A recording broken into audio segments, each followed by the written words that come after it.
Fort Bliss went on lockdown as authorities moved to contain an active shooter. The gunman was an Iraqi veteran and former El Paso VA employee, Jerry Serrato. He shot and killed VA psychiatrist Doctor Timothy Fjordbak before turning the gun on himself and taking his own life. The FBI reported that Serrato had threatened Fjordbak in 2013 when both men were working at the El Paso clinic. But there may have been another trigger.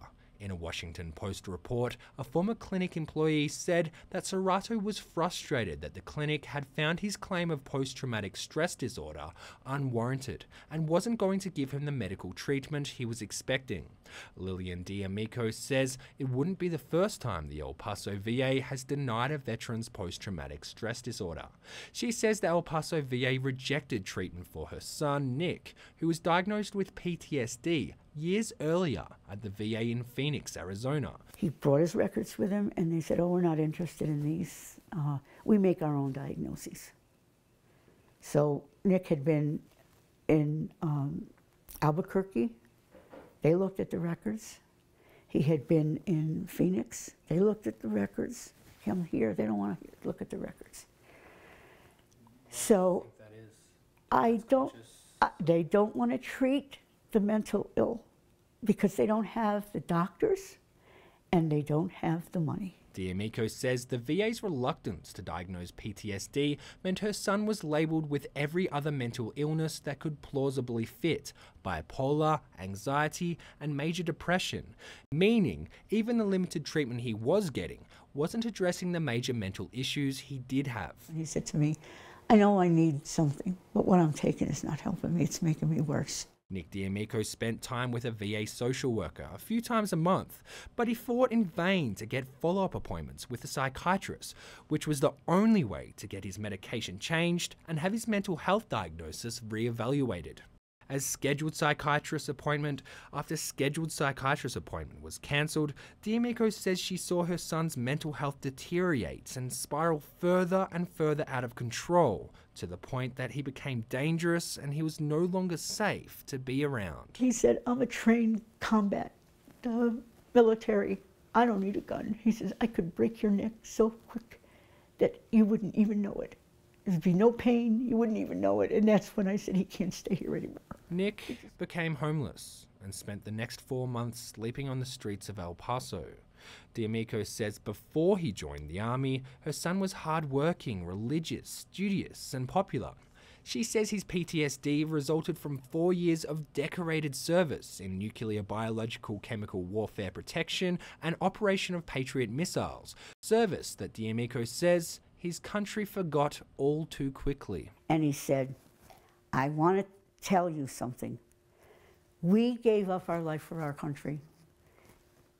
Maybe we weren't buried, but a part of us got buried.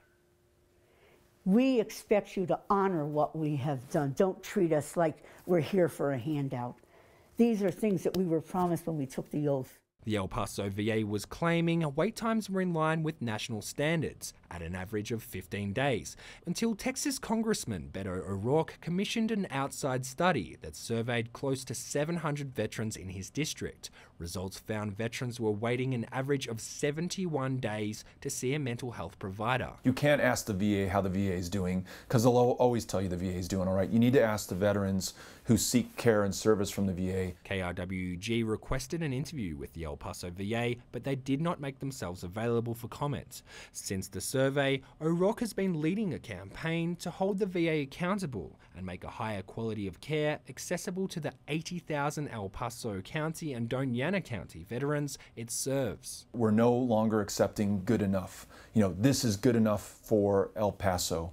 O'Rourke acknowledged El Paso has a long way to go, especially in securing qualified mental health professionals. But he says some progress has been made, with more psychiatrists on site and a program outsourcing patient care when the system's overloaded. He says both measures have reduced wait times. But those improvements are too late for veterans like Nick D'Amico. In 2013, during an 8-month lapse between scheduled psychiatric appointments, D'Amico drove his Jeep off the edge of Trans Mountain near El Paso, taking his own life hours before a planned dinner at home with his mother and sister Jo. She found his Desert Storm hat folded on a bed. And she picked it up.